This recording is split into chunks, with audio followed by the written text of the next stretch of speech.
Olá a todos! Hoje nós vamos tratar aqui da relação entre mito e história. Primeiramente, nós vamos fazer algumas considerações iniciais sobre o tema e depois, numa segunda parte, nós vamos analisar 4 casos de relatos míticos nórdicos que foram tomados como históricos.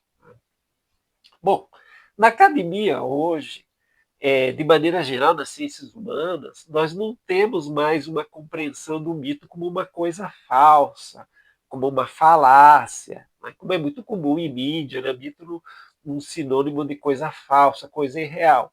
Os mitos são narrativas ligadas ao sagrado nas sociedades tradicionais, no mundo antigo, né? Então, eles são facetas importantes da religiosidade, da vida religiosa dos povos da maior parte do mundo. A narratividade, a questão oral, o que foi preservado literariamente na forma de narrativa é apenas um dos aspectos do mito, né, dos mitos. Mas como efetivamente se estudar historicamente os mitos? Aí já temos uma questão também muito importante. Como que os historiadores, os pesquisadores de história, então, podem analisar o mito? O mito, uma narrativa mítica, ela é diferente do documento histórico. Ela tem uma temporalidade diferente, principalmente se está ligada à questão de cosmogonia, de criação. O tipo de narração ele é diferente, envolve elementos fantásticos. Então, como que o mito pode ser tomado como objeto, como fonte histórica? Para quem conhece as pesquisas históricas, sabe que depois da chamada Revolução, né, terceira escola dos Annales, a historiografia francesa, qualquer coisa pode ser tomada como objeto da história. A cultura material, cultura imaterial, não existe hoje um tema que o historiador praticamente não possa trabalhar. Então é legítimo o estudo do mito. O problema é, como eu estava dizendo, como trabalhar historicamente o mito. A primeira questão que se dá diretamente nesse assunto é que a maior parte das pessoas muitas vezes toma o mito no sentido histórico literalmente. Então aí nós temos vários tipos de problemáticas. Uma pesquisa histórica que vai aprofundar essa questão é a única tese de doutorado em história no Brasil com a temática da mitologia nórdica, que tem o título Mitologia e Sociedade Nórdica no Período Viking. Foi defendida na UF em 2022, escrita pelo Patrick Zanonguso, que é colaborador nacional do NEV. Essa tese vai ter aqui toda a referência na descrição do vídeo e também ela pode ser acessada pelo blog do NEV. O que o Patrick vai discutir na tese dele? Toda essa questão, com mais profundidade, é claro, da relação entre mito e história. Para ele, existem 2 conceitos chaves para se trabalhar metodologicamente o mito pela história. Primeiro, nós temos que entender o contexto histórico onde o mito foi produzido. Isso é fundamental. Você tem uma sociedade por trás da produção do mito, dos mitos, né, que ela é determinada num contexto espacial e temporal. Então, esse contexto histórico ele é extremamente importante. E outra categoria que é possível, então, segundo o Patrick, você estudar os mitos do ponto de vista histórico é determinar os significados ideológicos e sociais dos mitos. Aí o historiador consegue, então, fazer esse aprofundamento no mito. O problema é que, muitas vezes, o mito, algumas informações que existem nos relatos da mitologia nórdica foram tomados literalmente como uma verdade histórica. E aí nós entramos em várias problemáticas. Né? Qualquer categoria mitológica, ela é muito complicada se for analisada literalmente. Né?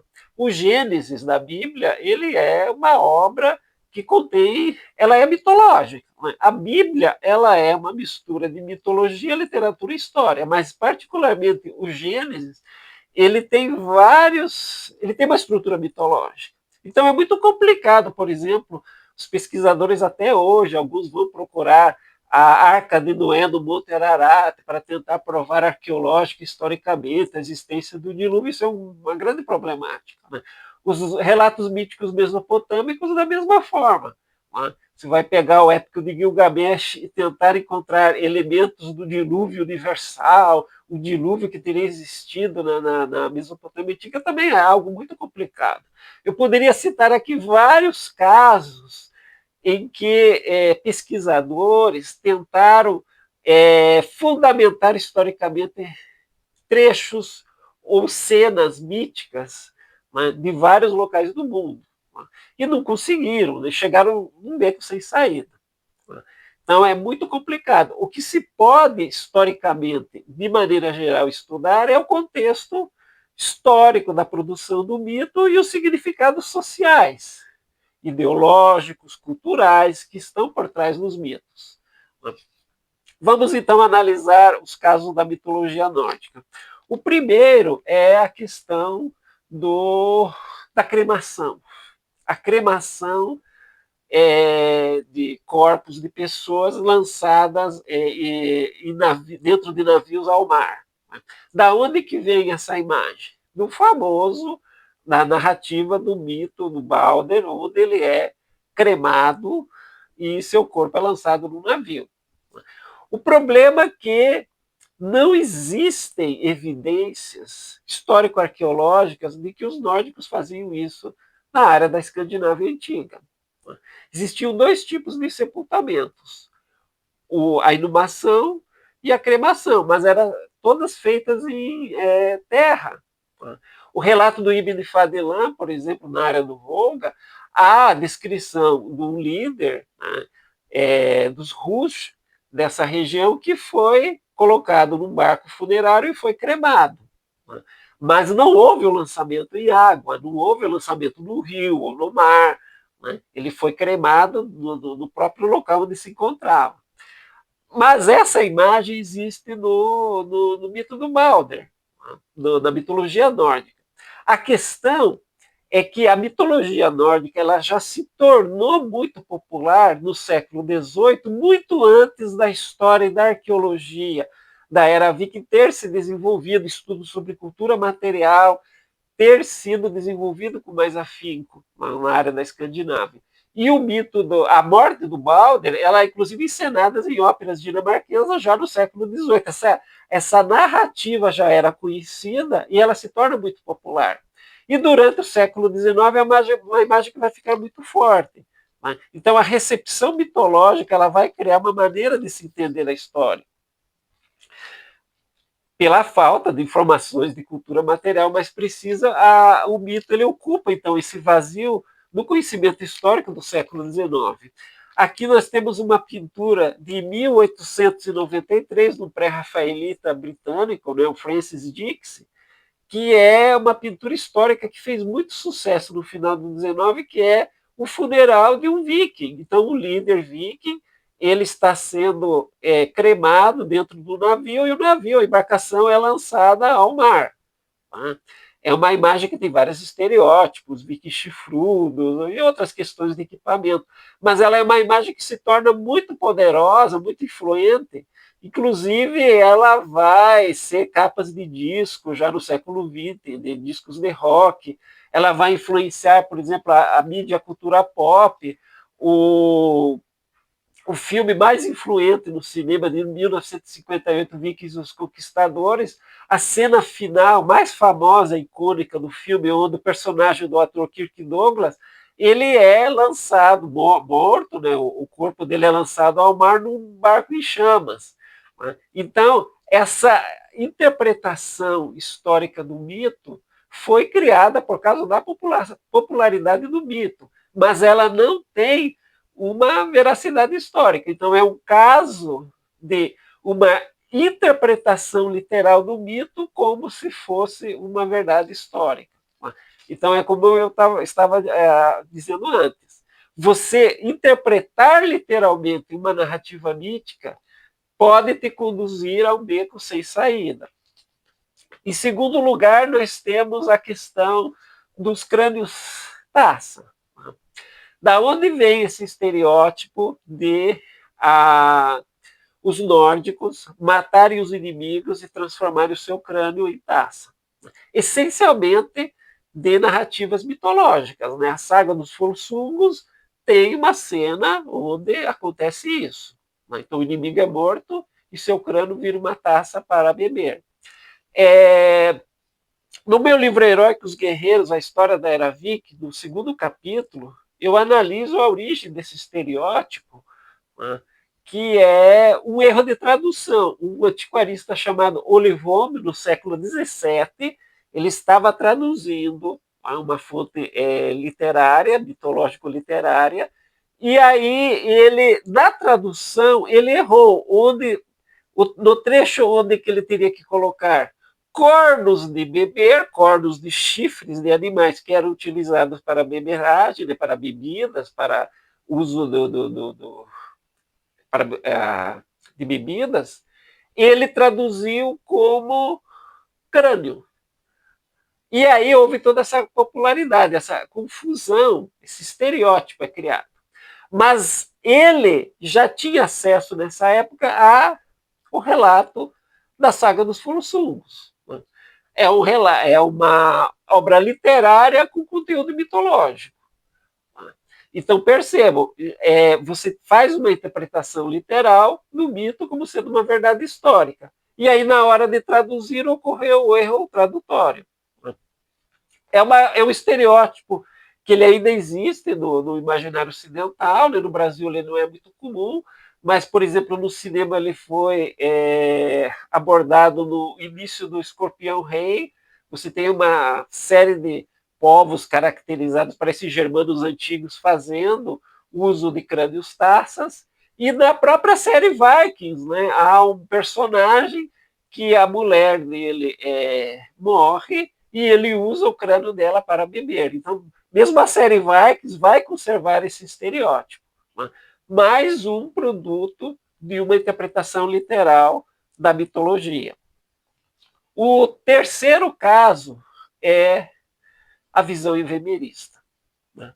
O que é o evemerismo? Evemerismo é uma maneira de se interpretar a história que existia na Idade Média, onde os mitos antigos são lidos como se alguns desses personagens, principalmente deuses, tivessem sido figuras históricas, né? Como, por exemplo, os antigos reis que foram divinizados.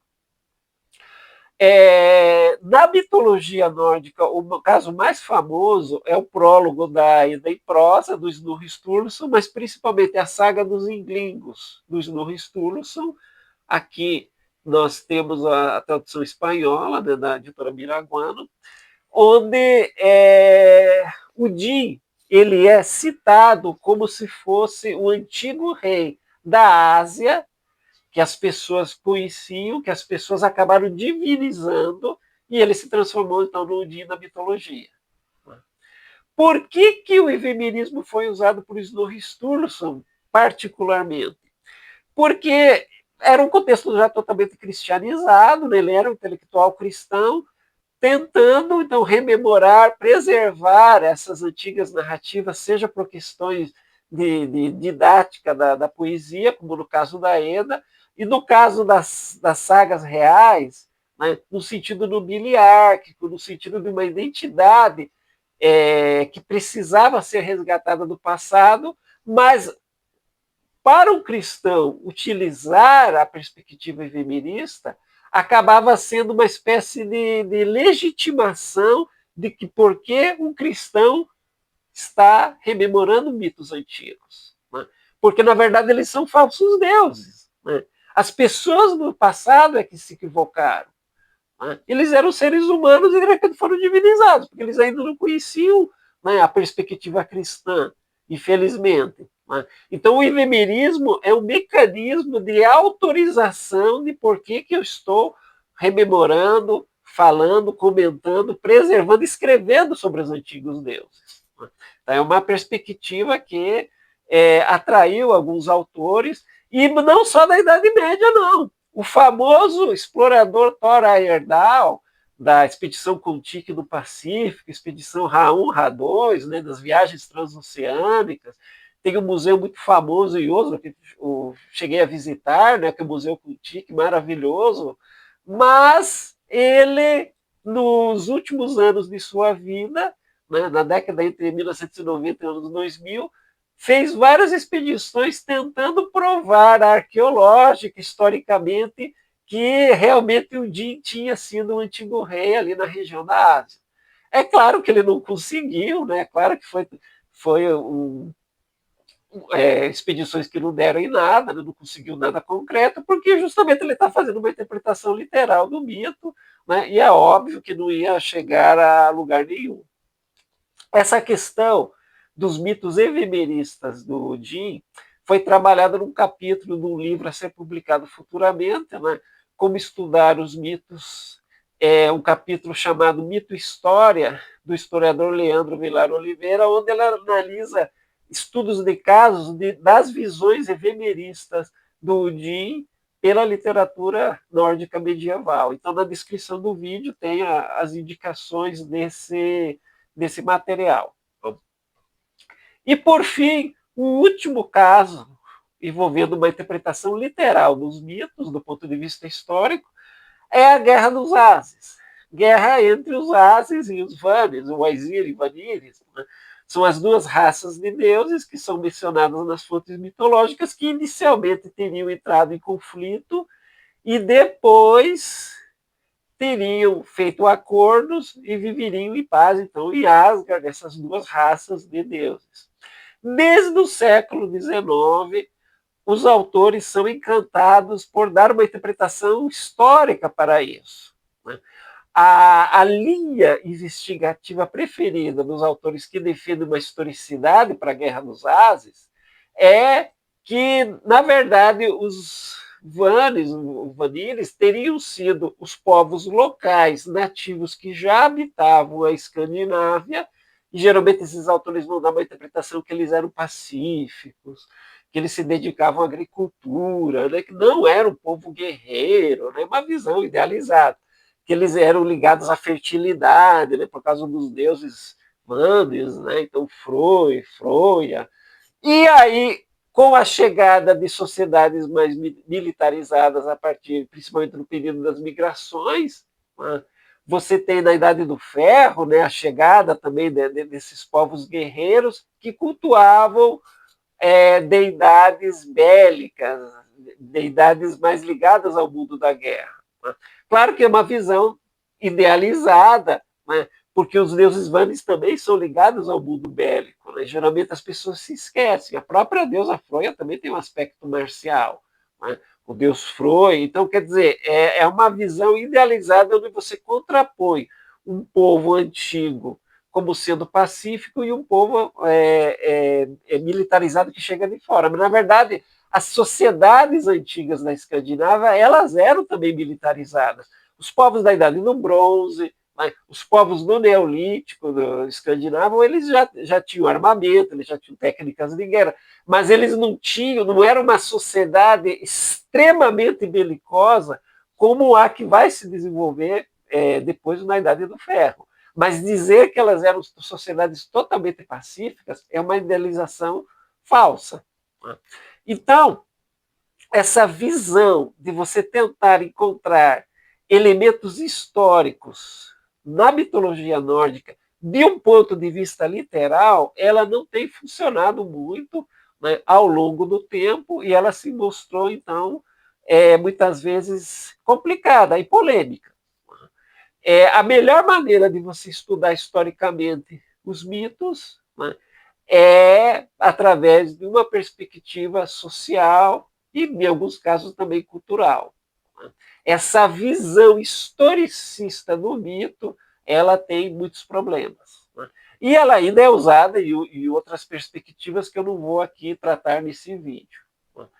Eu espero que vocês tenham gostado. Né? Qualquer dúvida, qualquer comentário, é muito importante que vocês deem a sua opinião, comentem aqui, né? Porque é uma maneira também de nós encontrarmos outros tipos de debates e temáticas para vídeos futuros. Então, é muito importante que vocês tenham essa interação conosco. Né? Se inscrevam no nosso canal, curtam o vídeo. Muito obrigado pela presença de vocês, a audiência de vocês, e até a próxima.